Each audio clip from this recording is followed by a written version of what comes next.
Earth arrives at the Galactic Council and leaves everyone in shock.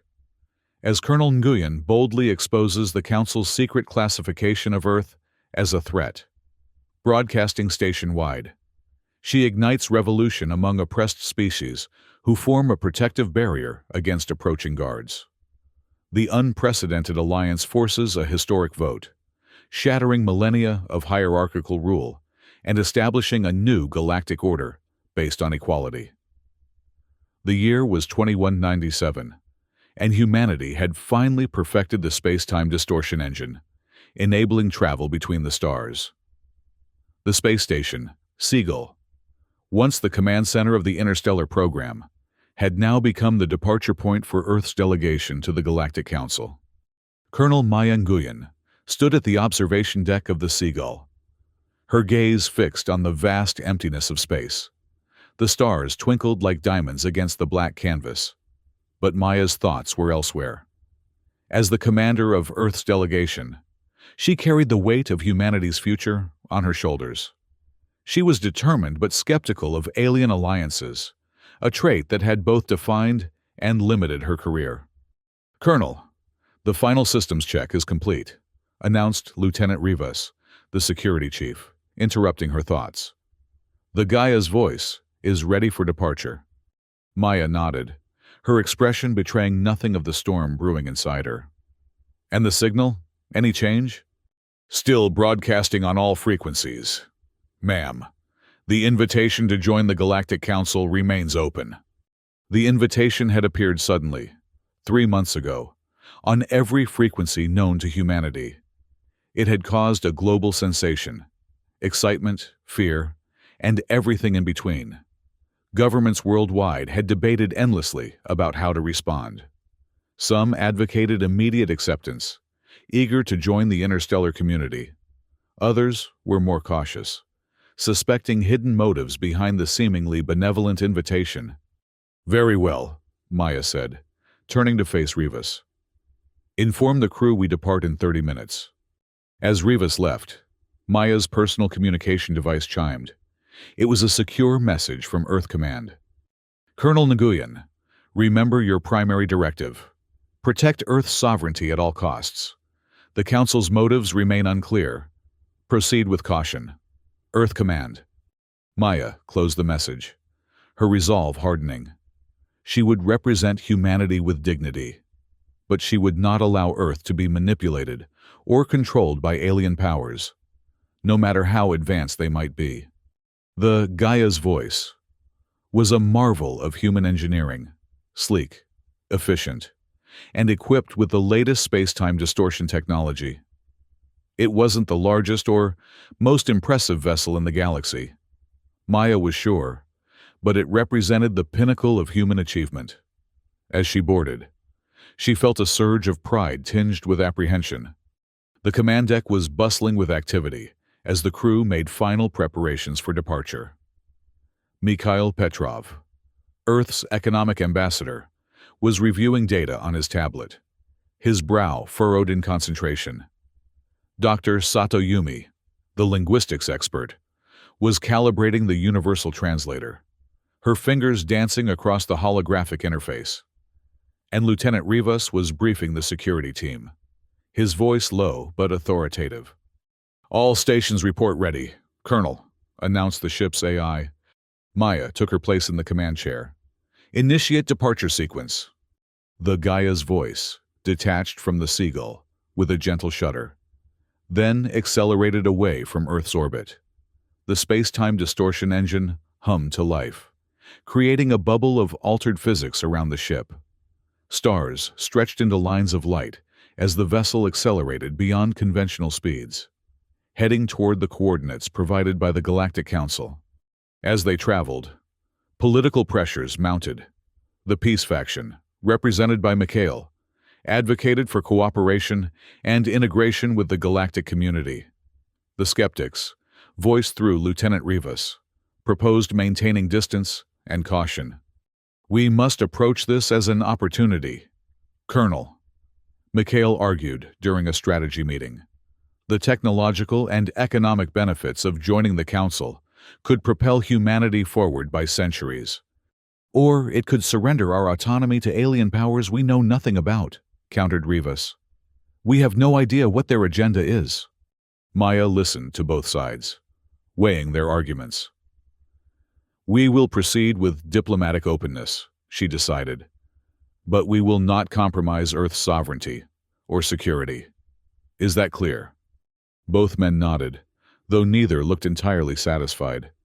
3 days into their journey, the ship's satellite detection system identified sophisticated espionage traces targeting their systems, suggesting someone was attempting to interfere with their journey.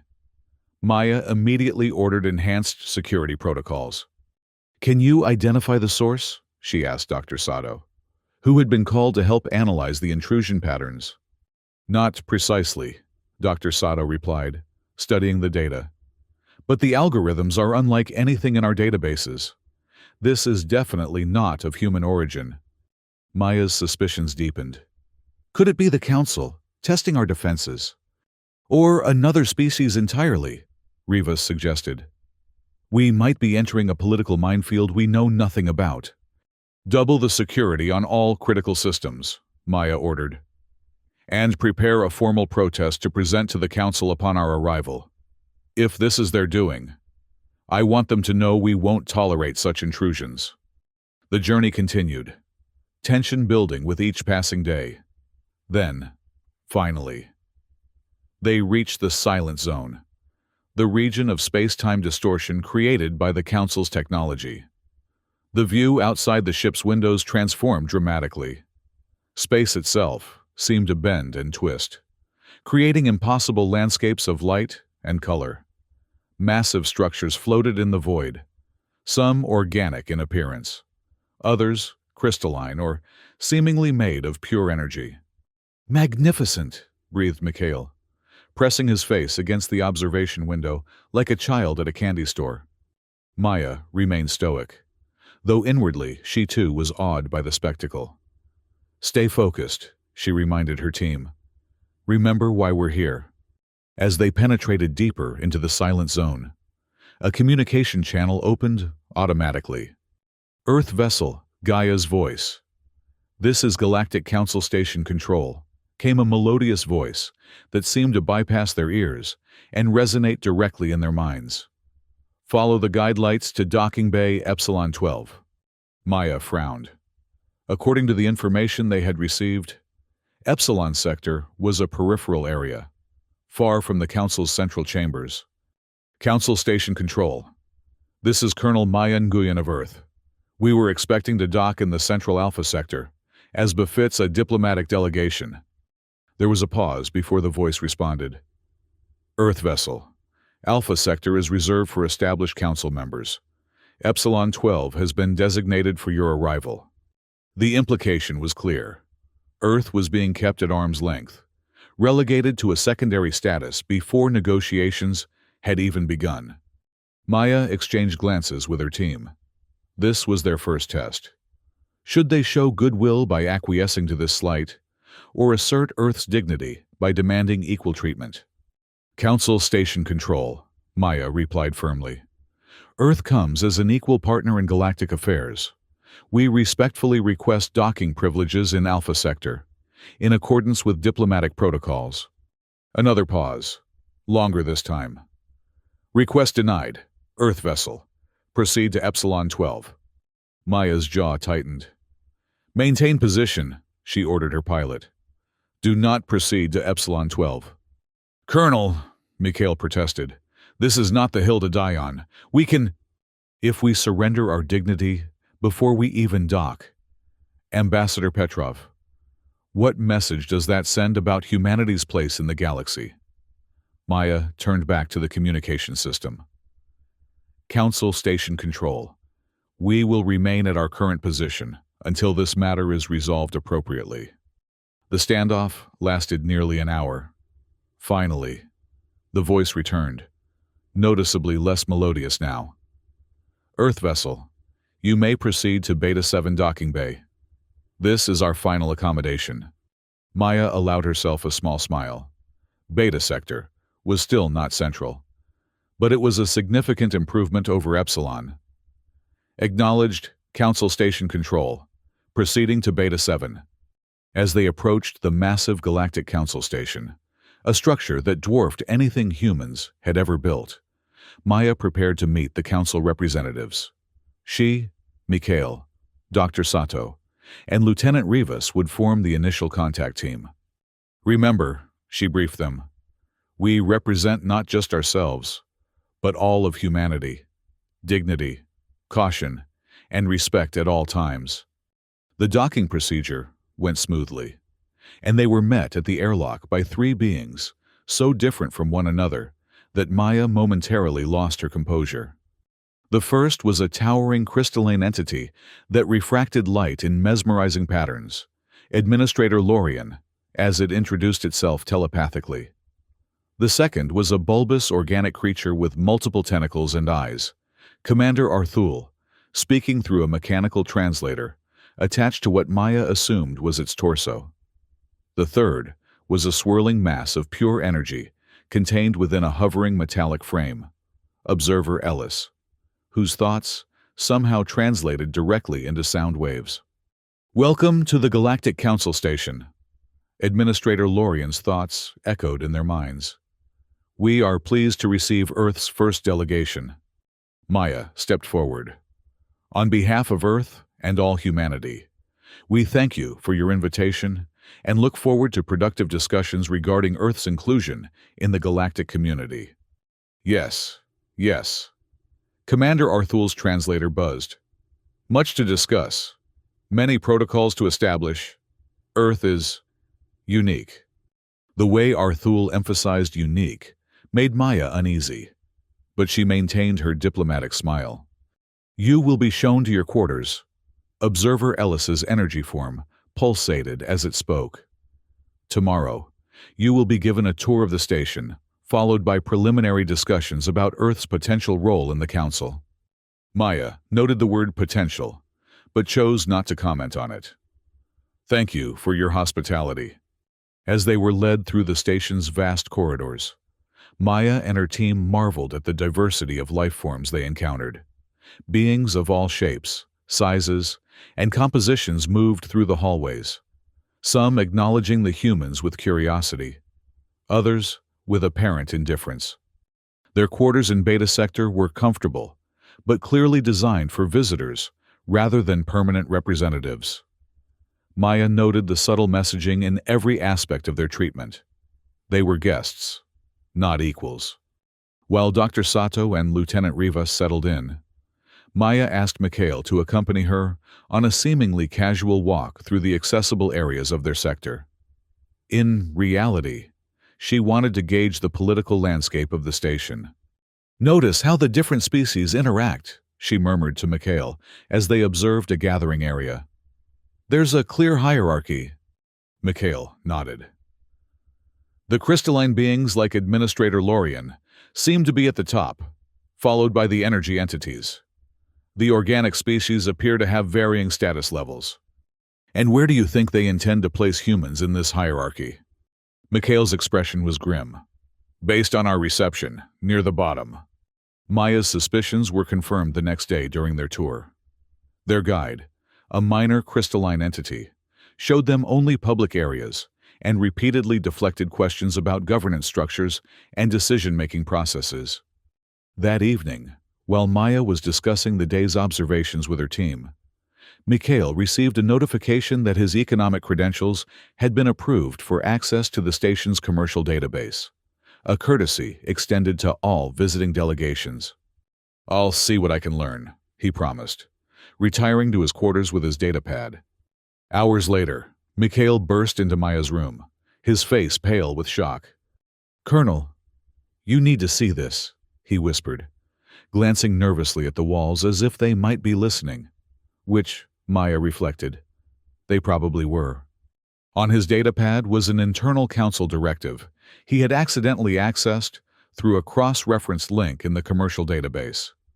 It classified Earth as Category 4, Potential Threat, with an attached non-emigration order.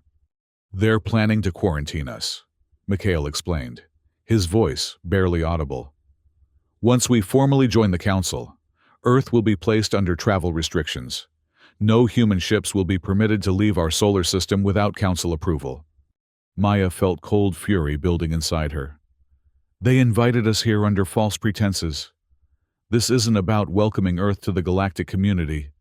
It's about containing us. What do we do? Asked Mikhail. Maya's mind raced through options. A quiet diplomatic protest would likely be buried in bureaucracy. A private meeting with Administrator Lorien would allow the council to deny everything. No. This required a bold, public move that couldn't be ignored. Gather the team, she ordered, and find out when the next full council session is scheduled. The next morning, Maya requested an emergency address to the Galactic Assembly, the formal name for the full gathering of all council representatives. Her request was initially denied by a minor administrative entity, but she persisted, invoking ancient diplomatic protocols she had studied during the journey. Eventually, reluctantly, she was granted 5 minutes to address the assembly that afternoon. It was meant to be a token gesture, a way to appease the humans while giving them no real platform. But Maya had other plans. When the time came, she and her team were escorted to the massive assembly hall, a vast spherical chamber with thousands of delegation platforms arranged in concentric circles. Earth's platform was positioned in the outermost ring, furthest from the central podium, where Administrator Lorien and the other high-ranking council members presided. As Maya stepped onto the speaker's dais on their small platform, she activated a device that Lieutenant Rivas had modified, ostensibly a translation aid, but actually capable of overriding the station's communication system. "Distinguished representatives of the Galactic Council," she began, her voice echoing through the chamber.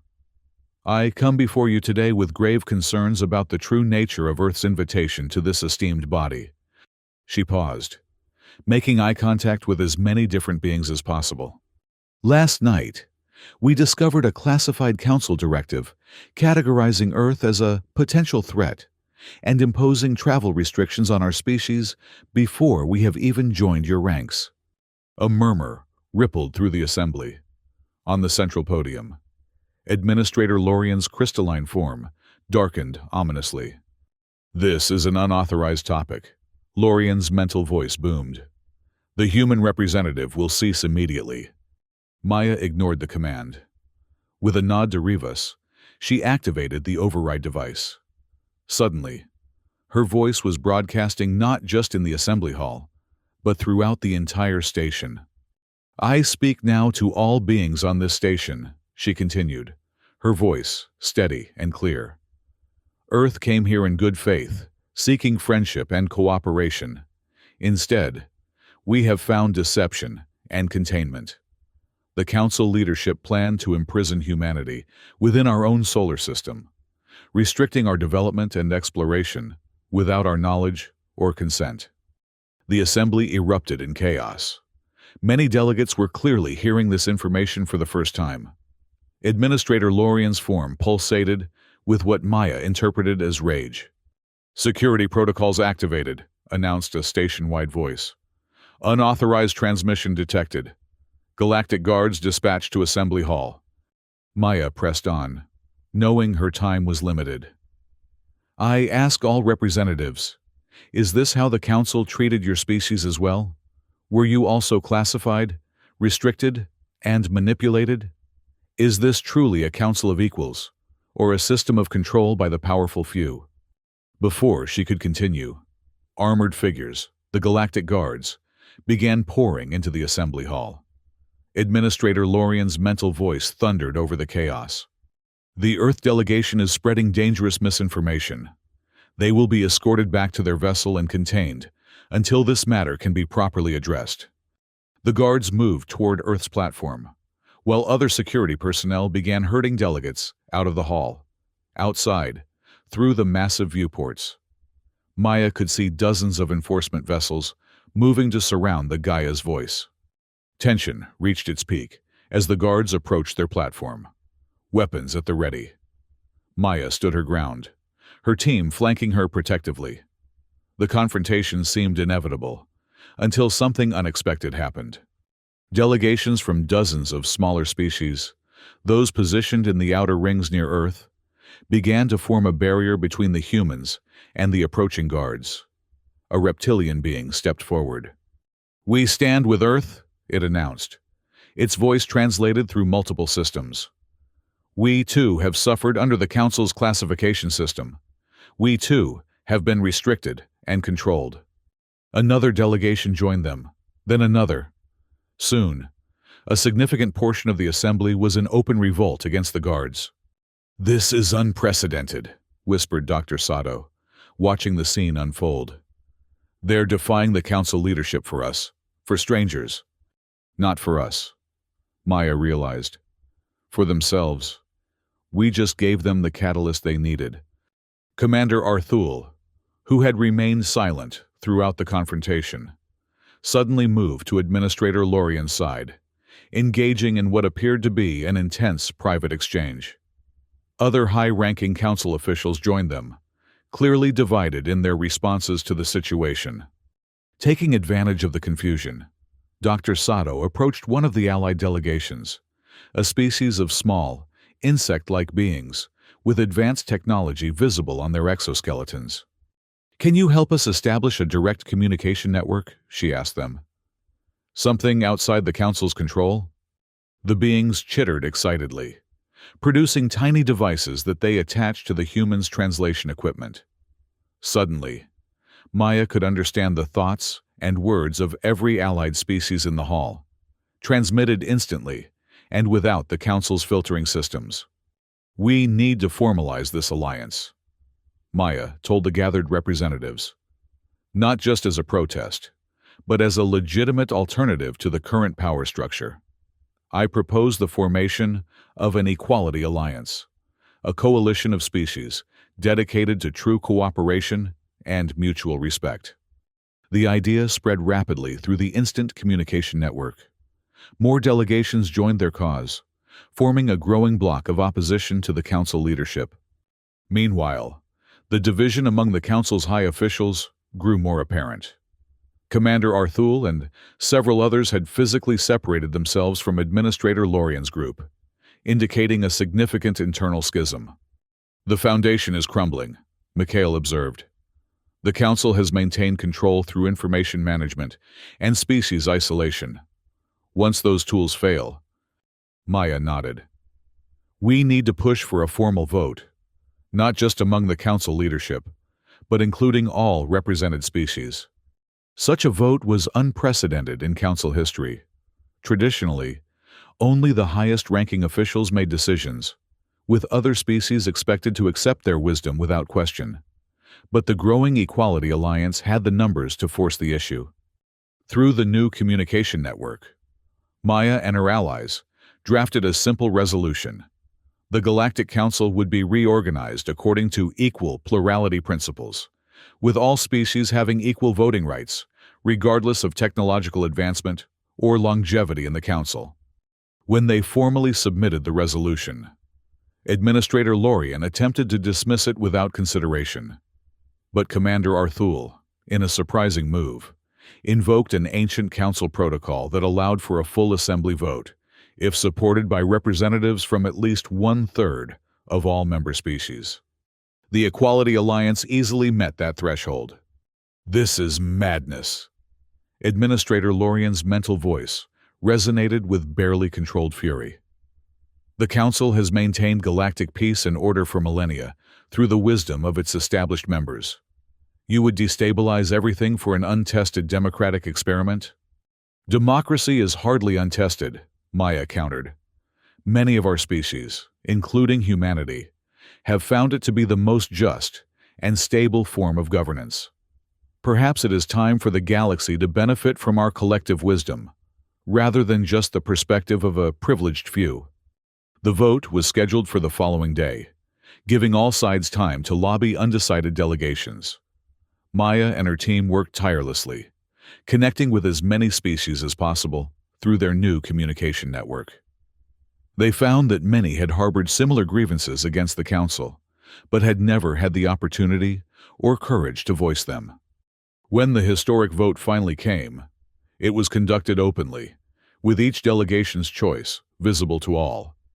This transparency alone was revolutionary in council proceedings. The result was closer than Maya had hoped, but clear nonetheless. The resolution passed. For the first time in its ancient history, the Galactic Council would be governed by the equal votes of all its members, not just the elite few. Administrator Lorian's crystalline form dimmed noticeably as the results were announced. "So be it," the mental voice resonated, though much weaker than before. "I hereby resign my position as primary administrator. The council restructuring will proceed according to the approved resolution." The assembly hall erupted in a cacophony of cheers, roars, chirps, and mental celebrations from 100 different species. Maya felt a profound sense of accomplishment, tempered by the awareness that this was just the beginning of a long process of transformation. Commander Arthul approached the Earth delegation. Its tentacles arranged in what Maya had learned was a gesture of respect. "You have changed the course of galactic history, humans." Its translator buzzed. "Not through superior technology or military might, but through the power of ideals and coalition building. I did not expect this outcome when your ship arrived." "Sometimes the newest perspective is exactly what's needed," Maya replied. "Earth is young compared to many council species, but we have learned much about governance and equality through our own difficult history. I look forward to learning from you," Arthul said, surprising Maya. "I have been nominated to lead the transition committee for the council restructuring. Your insight would be valuable." The following days were a whirlwind of activity as the initial framework for the new council structure was established. Maya and her team were central to these discussions, bringing human political theories and experiences to the galactic stage. When it was finally time for the Gaia's voice to return to Earth, they departed not as supplicants, or even as new members, but as equals and architects of a new galactic order. Dozens of ships from allied species escorted them to the edge of the silent zone in a gesture of solidarity and respect. And on the bridge of the Gaia's voice, Maya gazed out at the escort fleet, still processing the magnitude of what they had accomplished. "Do you think it will last?" Mikhail asked, joining her at the viewport. "The restructuring, the Equality Alliance, all of it? Nothing lasting is ever built quickly or easily," Maya replied. "But we've laid a foundation based on principles that many species already believe in. That gives it a strength no imposed system could ever have." "And Earth's place in all this?" Maya smiled. "Exactly where we should be, neither rulers nor subjects, but partners in a diverse community. We have much to learn from the galaxy, and perhaps something to teach as well." As the Gaia's voice activated its space-time distortion engine for the journey home, Maya composed her report to Earth Command in her mind. How could she possibly convey the enormity of what had transpired? Not just first contact with alien life, which would have been momentous enough, but the transformation of a galactic political structure thousands of years old. In the end, she decided. The message was simple. Humanity had arrived on the galactic stage, not as conquerors or supplicants, but as catalysts for positive change. And in doing so, they had secured their place among the stars, not through power or deception, but through the strength of their convictions and their ability to build bridges across the vast differences of alien life. The Gaia's voice surged forward, carrying news that would forever change humanity's understanding of its place in the cosmos. Behind them, the restructured Galactic Council began its new journey as well, toward a more equal and cooperative future for all sentient beings.